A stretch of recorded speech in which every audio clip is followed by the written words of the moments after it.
I wanted to find a way that we can bring Jewish knowledge from our minds to our hearts, to our souls, and into our lives.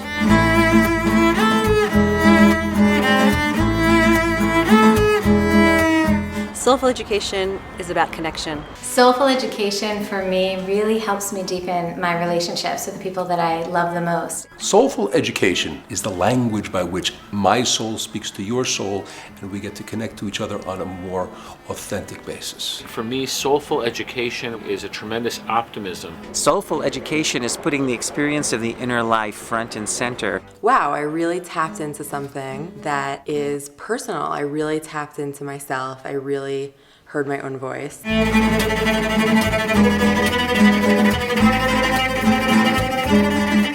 really came into this kicking and screaming in a metaphoric way. These kinds of ideas, spiritual education, spiritual chavruta, soulful education, aren't things that I'm naturally inclined to. Normally a teacher comes in with a lot of material that he or she needs to impart, and they're really impassioned about that material, and you become the center. In my own experience with Jewish education over the years, it's been very cerebral, not feeling that I'm in any way involved in this conversation.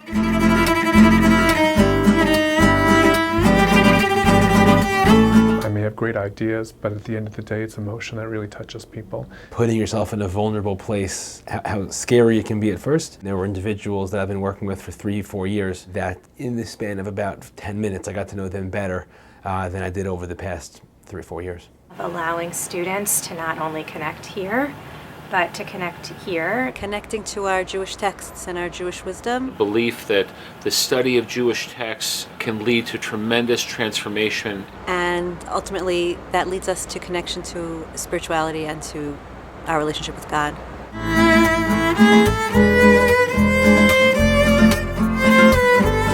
The soul is like a deer, and a deer is afraid to come out in public. Our role as educators is to create a space where every soul in the room feels comfortable drinking in the water. I bring over a friend, we study in a way that feels personal and unique to us, in a way where at the end we feel we really had a conversation here that involved both of us and God. Ein adam lomed ela ma shelibo chofetz, that a person does not learn except that which his heart desires. And it's even more than that, as Rabbi Ben David told us. Ein adam milamed ela ma shelibo chofetz, that a person only can teach what his heart desires. And we discover that we're far less alone on that journey than we would have thought.